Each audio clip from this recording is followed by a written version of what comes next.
Welcome to Buckets, brought to you by BetMGM, the king of sportsbooks. My name's Matt Moore. I'm the senior NBA writer for the Action Network. This is your best episode for Wednesday, February 14th. Happy Valentine's Day in the association.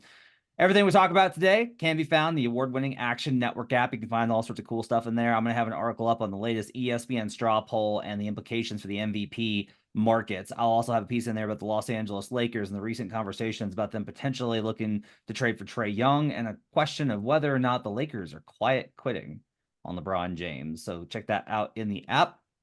Also, check out youtube.com/the Action Network. You'll find all sorts of great stuff. We're going to be doing live shows for NBA coming up. We'll have some content from All-Star Weekend. Me and Sean Lillard are going to be there. Going to be great. Just check out youtube.com/the Action Network. Join me tonight for Best Bets. J Money is Money on Twitter, in the Action Network app, and on YouTube at J Money is Money. And Albert Wynn, the analytics capper. You can find him on Twitter at analytics capper. We will go around the table and we will give our best bets, and then we'll do the cap on them. Let's get in the lab, boys. Jay, what do you like on the Wednesday slate? Give me the 76ers -3. Whew. Okay. All right. The very up against it 76ers without Joel Embiid. Albert Wynn, what do you like? Even a more gross play. Give me the Memphis Grizzlies +4. Whoa, we got the shovels in the manure tonight, and we're going to find something special to pull out of here. All right. I am going to take the Denver Nuggets -6 versus the Sacramento Kings. All right, Jay, let's get started. You like those Philadelphia 76ers. I will say I thought this number was not right. This does not seem like the right number to me. I can't get to a place where I feel like this number is accurate. You are more bold than I am. Miami is a 3.5-point underdog. No Jimmy Butler, no Josh Richardson. Somebody else is hurt. I forget who. They are currently putting a whooping on the Milwaukee Bucks. Why do you like the Sixers without Embiid versus Miami? Yeah, well, I mean, this isn't the first game that they're playing without Embiid. They've been playing without him, so it's a little bit different once you've gotten used to playing without your superstar. They're quiet. I mean, this team just shocked the Cleveland Cavaliers. That was like it's been like the best team over last month, a month and a half as well. So I'll be honest with you, I don't love the slate. This is the day before basically this is the last main card and the last time these two teams are playing before All-Star break. So you never know what you're going to get. But I think and I would love to have Tobias Harris here as well, but I think this is a Heat face spot. I mean, the Heat aren't fully healthy as well, Matt. They have 3 starters out for this game. So both of these teams are wounded here. The Sixers have the rest advantage. The Heat, 3rd game in 4 nights, back-to-back. And I said, I mean, I didn't take the Heat tonight, but I said if they win this game outright versus the Bucks, I'm fading them also. That's what I'm doing. Like I said, I don't love this card, but I will take Sixers -3. 2-4-1 at just 33% Miami is this season on a back-to-back. And obviously no Jimmy, no Josh. This is a rough spot for them. I agree with the spot here. This is going to be an ugly game, but I do think if you're going to bet the Sixers, this is probably one of the better ones to get in on it. Don't hate the matchup in terms of like Tyrese Maxey, and they got a lot of shooters. They just signed Kyle Lowry. I don't know if he's going to play or not tomorrow. I would bet not. They'll probably do some conditioning with him. Sixers will be an interesting one to kind of see. I honestly think that they've underperformed a little bit their talent level. Like, it's been surprising to me how they've fallen off. This is not that like Joel's not important. He obviously is. But like their lineups without Joel were doing well. And the fact that all of them cratered without him was a little bit extreme, and probably an indication that like at some point that's going to turn. Now they've won and covered 2 straight versus the Wizards and Cavaliers, as Jay mentioned. So like Jay might be timing this absolutely perfect for like the spot to get in on Philly. So I like the play. AC, the Memphis Grizzlies. They are going against one of the best teams in the league to fade on the road in the Houston Rockets. Why do you like Memphis in the spot? Yeah, we talked about games before the All-Star break. This is interesting for Memphis. They actually have a back-to-back before the All-Star break. They're playing Wednesday night against Houston, and then they're hosting Milwaukee, which is most likely going to come off a loss tonight. So out of the 2 games, you would think they're going to try to get one of them, even though they're a bad team, even though they have a ton of injuries. They still have Jaren Jackson Jr., and I'm a big fan of Vince Williams as well. But Matt, you mentioned it. The Rockets are only 5-20 on the road this year. They're also coming off a very impressive win against New York, right? New York's always a tough tough team to play and tough team to beat, and they were able to, I believe, come back in the second half to beat the Knicks there. So that was impressive for Houston. Now they have to go on the road for one game before they take a week off. I don't think those guys are going to be disciplined enough to really take this game seriously. I know Dylan Brooks might. He's going back to Memphis. But other than that, I think the guys are looking, to Cancun, looking to Cabo, looking wherever it is for the next week. But I also think it's a spot. I mean, it's +4 for a team that's arguably, from a talent standpoint, with all of their injuries, could be, you can make an argument, it's the worst talent outside of Jaren Jackson in the NBA. And they're only 4-point underdogs against a team that just beat the Knicks. So I like Memphis here. I'm trusting my gut here with the spread. There's really no analytics behind this. I think this is more of a spot. This is more of a game before the All-Star break. And I think Memphis is going to get one of these two. And I don't think they're going to beat Milwaukee. So I think they'll beat Houston. No Fred VanVleet for this one. Tyrese also out. Cam Whitmore is out. They did get that win versus the Knicks in a game that is going to be that has been protested to the NBA because the Knicks decided that that's a thing to spend time on.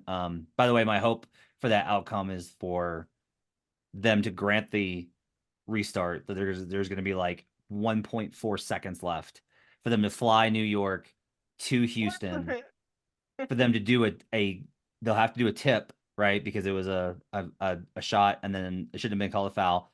Do a jump ball, and then because like you can't take away what happens in that event. Do a jump ball with like 1.5 seconds left, and then I want Houston to get the ball and make a half court shot, and just have Was it the a tie Knicks travel. game? And then all New the- York before has that, to was it a fly back tie? out. Do what? Yeah. It was a tie. So it'll likely go to overtime. Basically, It'll if likely they go to do overtime. it would just be crazy because they'd have to warm up and do all this shit, put on jerseys, all this shit. For 5 minutes. Yep. boy. I badly want it to happen. I really want them to have to fly to Houston and then play this. And then what the ideal would be for Houston to get the ball and make a half court shot. And so they only play for a second. They go through all of this just for them that would be nice to play 1 second. That would be my ideal. Yeah, they'll probably just say no, the time's expired, and they'll just play the overtime. If they decide to overturn it, which not a lot of precedent for that, despite the admitted bad call. Okay. Look, I've got this higher just because I've got, Houston's going to have a higher power rating just based off of the underlying stats and their performance at home. So I've got this like 8. I would agree with you. The number is suspicious. Like the number is suspicious enough. I don't want to bet Houston. And the injuries, I think, in fact, move this much more in the direction of 4. And look, Memphis can do some stuff, but boy, I do applaud you for the very gross play, AC, because that's a nasty one. But I gotta admit, although I will say this, Houston 3-0 straight up, 2-1 ATS as a road favorite. So the market has known how to price them when they've been favorites. They've just struggled with how they've underperformed badly when they're not the better team on home court. Okay. Mine's gonna be Nuggets -6. This is not a complex thing here, guys. They just got housed by the Kings on the second night of a back-to-back. The Nuggets are coming off of consecutive blowout losses to the Kings and then the Milwaukee Bucks. This is their last game before the All-Star break. They're at home. The Kings are on a back-to-back in altitude. Denver smashes here. That's just what they do. Like, Denver did not show up for that game versus the Kings. They got the emotional win versus the Lakers, and then the next night were completely unprepared to play and got run off the floor. Milwaukee genuinely whipped their ass. Like, nothing to say but positive things, but the Bucks gave that out on buckets. I liked Milwaukee in that game. Thought it was a good matchup for them and a good spot for them. Denver is better than they've shown in the last 2 games. Sacramento, I don't think is that good of a team in general. Like, I don't think that they're on the Nuggets level. And I'm getting this spot here where I make this 9 when Denver is such a dominant home court team. Sacramento just typically kind of underperforms. Now, Sacramento's defense is better on the road. The under is another thing I have an edge towards here. I don't have a big enough number to play it, but I do have an edge there. But I just feel like this is a smash spot, Jay. I love the Nuggets in this spot. They're good with Murray and Jokic. They're at something like 65% ATS when they've lost the previous matchup. Hasn't been good this season, but there's been fewer of those games, so it's smaller sample this season. They're at home. Kings in altitude. This feels like a smash spot when I'm laying less than 7 here. Yeah, I wish they had Jamal Murray, man. If they had Murray, then I'd be taking this for sure. Looks like he's going to be out for this game. Him and Yep. KCP. I don't think KCP means as much, and they can still blow him out. I mean, they still have the race advantage coming off 2 bad losses. So I could only the spot says Nuggets. I could only look their way. I'm just worried that they're missing 2 starters, and I'm not the biggest fan of their depth. It's kind of crazy. I was thinking about going to this game, but then once I saw Jamal Murray, I'm like, no, I'm not going to this fucking game. But Yeah, we'll I see. don't I think the mean, Kings. I I wouldn't. don't think the Kings are good as their record. So, I mean, that's just me. I agree.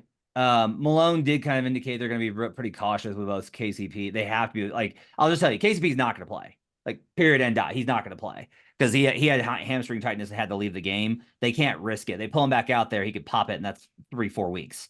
They won't mess with that. And he kind of made it seem like they're probably going to do the same thing with Jamal. They still, I think, have enough to smash Sacramento here. Just again because Jokic is so dominant at home. I know that Murray is. I'll put it this way: wouldn't shock me if Murray played. So you can go ahead and wait on this one. If Murray plays, this will pop back up to 6.5, or this will probably pop to 7, 7.5. I think that's fine. Maybe 8. That's fine. I don't think it'll get to 9, which is my buy point. I think it's a pretty good spot here. AC. I don't. It's not that I love it without Jamal Murray, but I do like it more than the other spots. I just think that this is a spot where Sacramento is just going to be like, yeah, we're in. It's the altitude back to back, and very few teams are able to win that. Yeah, for me, I like the first half a lot more. Yeah. Denver is coming off 2 first halves where they got blown out. They lost by 10 to the Kings in the first half 2 games ago, and then they got blown out by the Bucks by 16 in the first half the previous out. So I think this is when a good team is motivated, I think they come out early and often and really set the tone. So I like the first half for teams that are coming off losses personally. And then if Jamal Murray isn't playing, you would expect Jokic to just carry the team on his back. The issue there, if you want to play a Jokic prop, which I'm not a prop better, it might be a potential, blowout. So he might sit out, the second half of the fourth quarter or something like that. But I agree with Matt and Jay. This is the Denver Nuggets spot or nothing at all. But I like the first half more than the full game. I think the 6 is a little fishy. Pelicans Wizards. I did want to note because we've been playing that Pelicans first half. I've got this just under the number. It's 12.5. I've got actually about a point under at 11.5. I would love to take the Pels here and just keep riding that first half bet that we've been going on. But the numbers kind of got me off of it, and the Pelicans Zion's questionable, so I don't want to mess with it. A couple others. Bulls Cavs. I did want to get Jay and AC's thoughts on this one. So Cavs are minus 8.5. They've obviously been one of the best teams in the league, but Bulls have been good. Like they're 11-7 straight up and ATS since January 5th. Like they've actually been a good team. Like the spot, I think this is too many points. I've got this at 6. I don't necessarily love the Bulls to win this game, but I do think that they can cover. My only problem though is when I looked up how does Chicago do versus top 10 defenses? Wah wah. They're -4 in spread differential versus top 10 defenses over at Clean the Glass. I needed a reason not to bet Chicago, and that gave me one. But boy, it's going to be hard not to bet Chicago for me here, Jay. I think this is too many points. I think the Bulls can hang with an 8 with a Cleveland team that's so reliant on defense. Yeah, I say go with your gut here. I mean, obviously the Cavs are playing some of the best basketball in over the last a month or two here. So they're coming off that loss. So you just wonder, you never know which one of these teams is gonna be like, all right, let's go to vacation, or all right, let's go ahead and smash and get a good win before we go on vacation. So I don't really know what to do. I usually try to get into the mindset of these players. I don't know what we're gonna get tomorrow. It's always It's really weird one. sketchy the main few the few days before like you're getting a little break there. Trust me, I know because I'm kind of limping to the break as well, man. So I know how they feel, but some of these guys are gonna be checked out, man. So, but I mean, the Cavs, they've won 6 straight versus the Bulls. They damn near own them. It's just not a game that I'm interested in. AC, you got any thoughts on that one? I like the under in this game. If you look at their head to head, the unders hit 4 or less 5 times, and then one time it didn't hit, it went into overtime. So that was an extra 5 minutes there. I think Cleveland coming off a loss where they gave up 123 to Philadelphia, they're really gonna play some defense in this one. The other thing I wanted to point out is you said Chicago's been playing a lot better. They're just a better team without Zach LaVine. Like it is what it is. I'm sorry, Zach LaVine fans. Like they play more free. Their style is to go up and down without LaVine and really shoot a lot of threes and things like that. And Cleveland's gonna really hunker down, in my opinion. So I like the under. If you don't like the under, maybe just do the Chicago Bulls team total under or something like that. Because I do think I do think Cleveland will be motivated for this game before the break. Last one before we get out of here is Warriors Clippers in the nightcap. No Kawhi Leonard. He's got an adductor strain. Gonna miss some time with that. The Warriors are -2.5 here. Jay, I think this is a sell high on the Warriors spot, buy low on Clippers at the same time. This is rest on both sides of this. Like, the Warriors have been absolutely mediocre this entire season. Their schedule lightens up. They get some wins versus some bad teams. They beat Utah, and everyone's like, look at them beating Utah. And I'm like, okay, I get it was in Utah where they're good, but like, let's maybe chill out here a little bit. Like, to beat the Suns, okay. I feel I can't. So, like, I make this full season numbers fully healthy. I've got it Clippers -4. That feels right to me. Is Kawhi worth 6 to the spread? Probably not. He's probably worth about 4.5. Like, I don't mind the Warriors being favored, but this is heavy on 2. The problem is, it's like, okay, so if I think this should be a pick 'em, this is inside of a number. This could be free throws, and I'm screwed here if I've still got Warriors favored. I don't want it, but I will say that the number bothers me. I do not think this should be where it's at currently in the market as we record this at -2.5. Yeah, and it's the first game of back-to-back as well. They play Utah again the next night. So it's a kind of crazy spot versus War. One of these games, they're probably resting some guys. But I mean, I just feel like if you could have got, I believe the number was like, it opened at like +2, +2.5. If you could have got the Warriors as a dog, they would have been a little bit more enticing to me if you could have got it before the Kawhi Leonard, but the Kawhi news. But I'm not sure about land points with the Warriors here. They've been red hot, 7-1 straight up, and against the spread last 8. They've been balling. I've been cashing tickets with them as well. But I mean, the Clippers are still the better team, and they're coming off a couple straight games where they've kind of just been lollygagging. I mean, the last game versus the Wolves, they were up 4 at the end of the half, and then they got absolutely smoked in the second half in that one. So Clippers really in the bounce back spot. At some point, one of these spots the Warriors are going to drop. It could be this one. I'd have to look towards the underdog here, and I think I would have said that no matter who was the underdog. So I would only look towards taking the points, and I think you're right there, man. It might be a little bit of a sell high with the Warriors in this particular matchup. Yeah, unfortunately, I'm not brave enough to actually do it. So I'm going to sit here and say the number's wrong and then not do anything with it. AC, what do you think about it before we get out of here? I don't think I have a lean on the side. I think the wings matchup is going to be pretty fun to watch, right? James Harden, Paul George against Wiggins and Kuminga. I think that'd be great. The winner of those 2-on-2 matchup is going to win the game, in my opinion. Steph's going to get his. Clay or Pods, potentially will be cut. But I think Terrence Mann playing good defense on one of those guys who's hot is going to be the deciding factor. So I think the Clippers just match up really well against the Warriors. They're going to have to shoot lights out to be able to beat LA.